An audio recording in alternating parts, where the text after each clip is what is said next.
Damn, Daniel! With another video, I guess, as usual. So we saw the B-roll on the outside, obvious glitter, but we hadn't gotten to see any of the interior progress in a little while. It's been 5 days since the last upload, which makes me lazy. Still a giant box of parts to throw on this thing, but the main thing is it starts, the lights work. I gotta plug in, you know, the actual cluster face and everything, but we got pedals. We modified the left-hand drive dead pedal to work.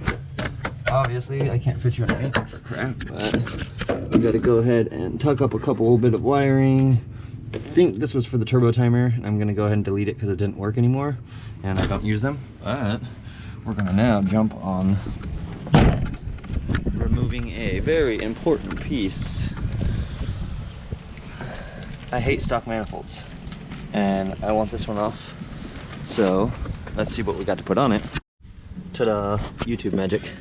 So nice thick flange, you know, the usual missile car repairs, and obviously we have a new addition here, but we're gonna go through and redo that fitting leaks, follow them to the ends, and that's why that pan's there, because both the other ones leak. So eBay, we got new fittings coming, and we will go ahead and start with this guy though, to keep myself happy, COVID quarantined and busy.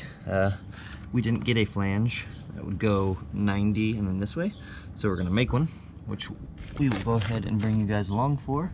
And then after that, go ahead and start pulling all of these fancy stock bolts, and hopefully getting to these lines and getting them out.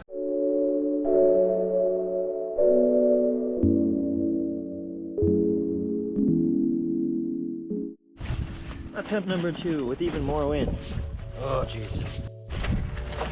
Now let's see. Come up and come on. Come on, big baby. Ta-da.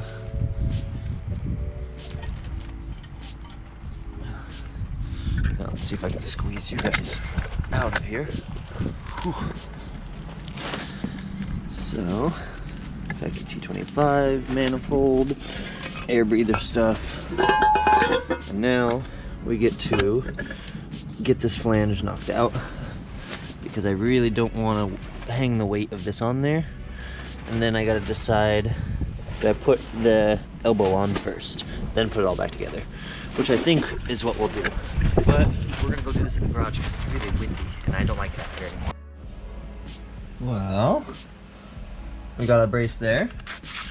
We knocked out a little guy that actually bolts from that side, comes down, bolts to that. And of course we yanked these apart. And this is the part that I needed to show you guys and laugh. Oh, I can't pick this up with the...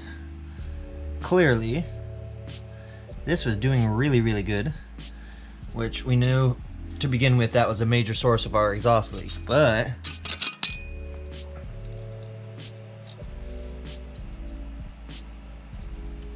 that was also a problem.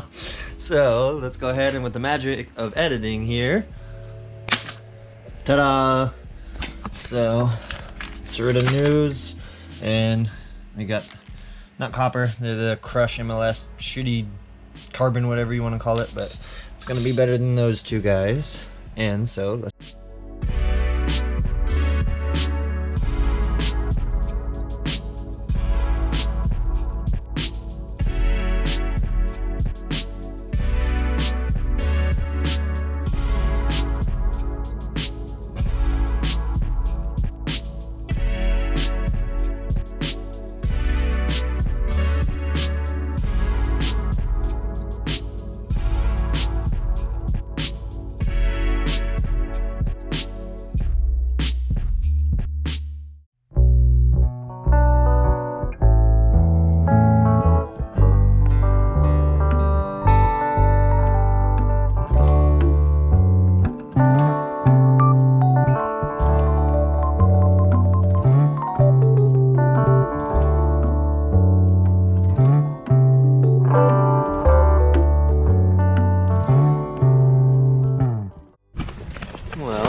got it on there. But we're gonna end today's video there because I need to run to O'Reilly's and get some new crush washers. Oh, I lied. New crush washers. Because all I can think about is Jimmy Oaks' video of saying those oil feeds are a bitch to get the threads back in on the banjo. I was so scared it was gonna strip, so I snugged it all up. Assortment washers for the win. Everything is tight and back on there. And so now we'll return to the rest of this. We know what we're starting on tomorrow. We got diff bushings to burn out, and it's time to get this thing party ready. COVID Street League, you know what I mean? But we're gonna end the video there. Like, comment, subscribe, and we're gonna catch you guys with the next one. The Average Joe channel. Catch you guys around.